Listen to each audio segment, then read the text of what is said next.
एक मोची की कहानी। एक शहर में एक मोची होता है जो बेचारा रोज़ दुकान खोलता है और जो मिलता है गुदर सर करता है और अल्लाह का शुक्र अदा करता है। लेकिन उसकी बीवी ज़बान की बहुत तेज़ होती है। वो रोज़ाना एक नई फरमाइश करती है और बेचारे से बहुत लड़ती है, बहुत चिल्लाती है। एक दिन उसकी बीवी फरमाइश करती है कि आज तुम मेरे लिए सीख कबाब लेके आना और शामी कबाब भी लेकर आना। वो बेचारा बड़ा परेशान, बोलता मेरे पास तो पैसा है ही नहीं, मैं कहाँ से लाऊं। उसकी बीवी कहती है कि तुम कहीं से भी लाओ, मुझे चाहिए। वो बेचारा सुबह निकलता है, दुकान खोलता है। दुकान खोलने के बाद पूरे दिन परेशान रहता है, कोई कस्टमर नहीं आता है। रात का टाइम होता है, दुकान बंद करके घर की तरफ जा रहा होता है। सोचता है पूरे रास्ते में आज वो फिर लड़ेगी। देखता है एक सीख कबाब वाला कबाब बेच रहा है, उसके दुकान के पास खड़े होकर खूब रोता है। सीख कबाब वाला पूछता है कि भाई क्या हुआ, क्यों रो रहे हो। वो कहता है कि मैं मोची हूँ और मेरी बीवी ने मुझसे फरमाइश किया है कि सीख कबाब और शामी कबाब चाहिए, तो मेरे पास तो पैसा नहीं है, मैं कहाँ से ला के दूँ। अगर नहीं लेके जाऊँगा तो वो मुझसे लड़ेगी। कबाब वाला हंसता और कहता है कि कोई बात नहीं, कोई मसला नहीं।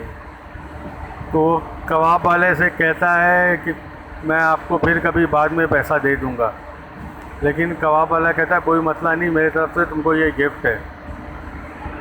वो कबाब बनाता है और शामी कबाब भी बनाता है, उसको पराठा भी बनाता है, उसको देता है।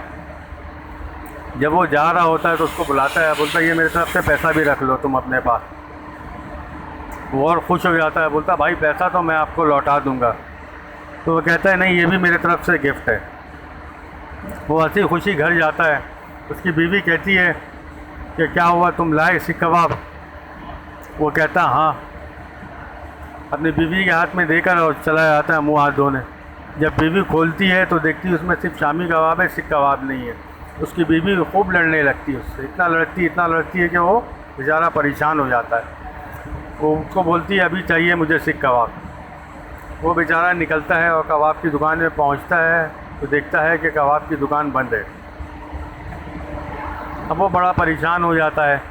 अड़ोस पड़ोस से पूछता, बोलता भाई इसके वालिद साहब की तबीयत ख़राब थी इसलिए घर चला गया। अब वो घर पहुंचता है तो उसकी बीवी जो है ना बहुत ही ज़्यादा उससे लड़ती है, बेजार कर देती है। वो गरीब घर से भागता है तो जाके दुकान पे रात गुजारता है। और जब सुबह होती है फिर थोड़ी देर के बाद दो शख्स आता है, बोलता है काजी ने तुम्हें बुलाया है। तो वो कहता है क्यों। बोलते तुम्हारी बीवी ने कंप्लेन किया है तुम्हारे ख़िलाफ़। वो सुनता है और बहुत डर जाए। डरने के बाद एक कहता है कि तुम भाग जाओ। वो भाग जाता है, भाग के एक जंगल में छुप जाता है, एक गार के अंदर। तो गार 200 साल पुराना होता है। गार में छुपने के बाद देखता है कि एक जीन आ जाता है। बोलता बताओ क्या बात है। तो वो जीन को कहता है कि मैं घर से बहुत परेशान हूँ, मैं भाग के आया हूँ। बोला 200 साल हो गया है, आज तक इस गार में कोई नहीं आया, तुम पहले शख्स हो, तुम अपने ख्वाहिश बताओ। वो पूरा अपना माजरा बताता है। जीन बोलता ठीक है, तुम मेरे ऊपर सवार हो जाओ, मैं तुम्हें दूसरे शहर लेके चलता हूँ। जीन के ऊपर वो सवार हो जाता है। जीन उड़ना शुरू हो जाता है। वो आसमान की इतनी बुलंदी पे पहुँच जाता है कि नीचे कुछ नज़र नहीं आता, बिल्कुल ज़मीन छोटा सा नज़र आता है।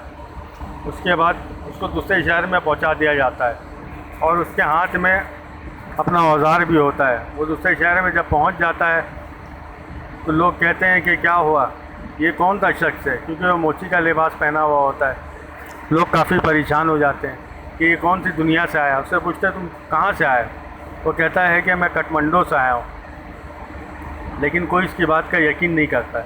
वो बोलता है ये मेरा औजार है और ये मेरा चप्पल है, चप्पल देखो मेरा अभी भी गीला है, मैं पैर धो के आया हूँ।